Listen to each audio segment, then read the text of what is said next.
The mythical Angliru being used for the first time in La Vuelta Femenina. We've never had, I don't think, a Spanish GC winner before. We had Les Perez Rampas test yesterday, but that was only 20 minutes. Today we have the Angliru, which is 52 minutes, more or less. I think the QOM might be a bit shorter than that. We don't have the Cordal beforehand. We have the Alto de Tenebredo, which is still very steep in the last kilometer, but the last 6Ks of Angliru, 10% with some rampas above that. Van der Breggen leading Blasi and GC by 18 seconds, Bunel on 41 seconds, and when coverage started, the peloton was on that second last climb. So I don't think it made too much of a difference not having Cordal. I think it was good the way they designed this stage. You see Anna van der Breggen, she doesn't need to do anything. She's got Femke Marcus in the breakaway ahead in case someone tried something on this climb. She just needs to follow Blasi. She doesn't need to win the stage. She really just has to focus on Bunel and Blasi. And we saw on that climb, it got thinned out a little bit. The breakaway went down to 50 seconds. They got that gap back in the valley. So Ferron Prevot, Sarah Van Dam and Maud Ouderman working for Marion Bunel, who was in the third position on GC and in the young riders jersey. UAE had controlled a little bit of the stage earlier, but when we get to the warm-up climb, remember it's 4Ks 7.5% before the ramps start. I think this is where Tiberi paced pretty fast, I don't know, like 3 years ago. Lippett's the best from the breakaway. She has a minute when the ramps start, and it's not Kerbal today, it's Gaia Riolini with the heat check. You can't do a heat check on the Angliru. I mean, the gradients do not forgive surges. It is an ITT. And Stiassny, the Swiss climber on human-powered health, she just had a what target, it seemed like, and she just does her an ITT. We've got Cavallard with Van der Breggen, no domestiques for Blasi, Berthet, and in a short while for Bunel. It's actually human-powered health with 2 in the group with Malcotti.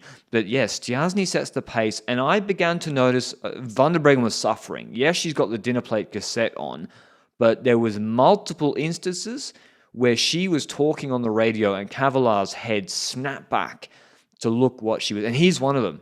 It's like I think she wanted Cavallard to let Stiassny go, but I don't know, does Cavallard speak Dutch?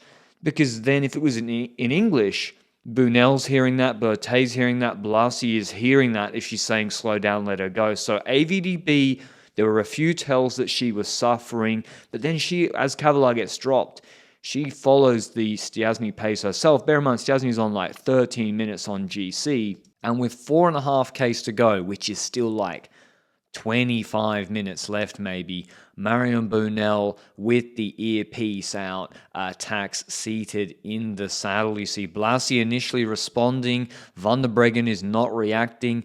Blasi actually lets Bunel go here, which I think, Bunel attacked too hard. If you look at the riders who paced themselves, it was actually Van der Breggen did pace herself very well. Look where Stiassny is. At this point in the race with Bunel attacking, she's not responding. She's just doing probably the same what she was always doing. Blasi, though, sees weakness in Van der Breggen. So Blasi sees an opportunity here. She then goes across to Bunel, drops Van der Breggen, and Van der Breggen pays for this. I mean, when you look at how close she finished at the end, you realize Van der Breggen was just pacing herself the whole time. So maybe they would have been helped if they let Stiassny just go up the road early doors.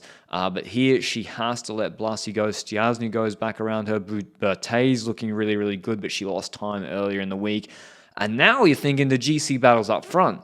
Will Blasi pull with Bunel, or will she be worried about attacking? By the way, here's that dinner plate cassette that Van der Breggen had on her bike. So pretty cool to see actually teams using gear ratios that actually let their riders do their normal self-selected cadence, even on the Angliru. Blasi answers my question by just going to the front and putting Bunel under pressure, Bunel paying for that acceleration, and Blasi drops her through this hairpin. Bear in mind, we still have like 18 minutes left on this climb. Zigart goes past Van der Breggen, but Blasi looks locked in.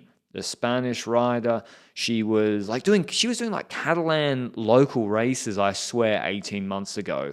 And she was a triathlete 2 years ago. So she's been another convert to cycling. She obviously has a very, very special engine because you see, she's not Bunel. She's not Stiassny. She straight up rode away from the whole peloton in Amstel Gold Race on the rolling terrain and just destroyed everybody. No one could bring her back. And now on the Angliru, she's dropping Van der Breggen, dropping Brunel, but Stiassny's coming back. The only rider pretty much who said she was looking forward to the Angliru. Stiassny drops the hammer in the curva. With 2Ks to go. This K is averaging 17% on the Angliru, and she picks her moment to use her advantage against Blasi, paced herself a little bit better, and goes past. And the gaps look small, but they're not. And when you see Stiassny's pace on that hairpin there, how far she's going, she would take a big gap to Blasi. Huge upset. I mean, Stiassny's done good performances. Sometimes I like, especially UAE Tour, you can sometimes see diminutive climbers who get dropped on crosswinds. It happened when Pogacar won GC. You look at the Group 2, who did a good climbing performance there. They might only come 15th. Stiassny is one of those riders. She wins the biggest race of her career, wins on Angliru. Blasi posts up early. We didn't know where Van der Breggen was. It wasn't like Van der Breggen cracked, but Blasi wins GC. Huge upset on the final day. Magic race. The last two stages have been very entertaining. Stiassny had a Blasi, Berthe, Brunel, Van der Breggen close on 59 seconds. Cavallard, Zigart, Osterlazer, Malcodi, Vinca. Here's what Stiassny had to say. I still can't believe it, honestly. I'm lost for words. For me, it's incredible. I have no words. I'm speechless. Were you already in your mind like, okay, yeah, I have the legs, I'm gonna go for it?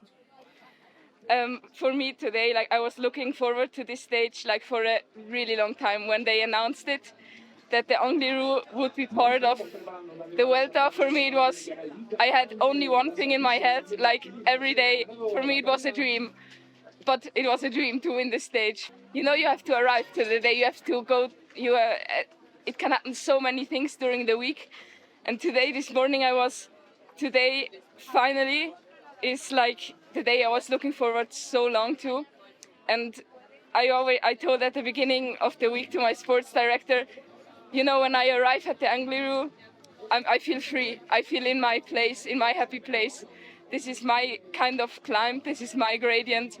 Then I feel free. And for me today, when we were at the bottom of the climb, I was like, now I made it through the Vuelta. I didn't crash. I wasn't dropped on a descent today. And now I feel free. And now I was in my place, and the whole climb, I was in my happy place. I really enjoyed it, to be honest, yeah.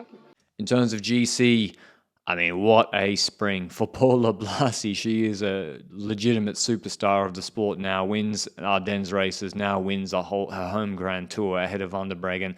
Brunel comes third. Van der Breggen did well, actually, to pace herself to stay in second. Osterlazer fourth. Hope you enjoyed the videos, and I'll see you with a recap of maybe Hungary shortly. Ciao, ciao.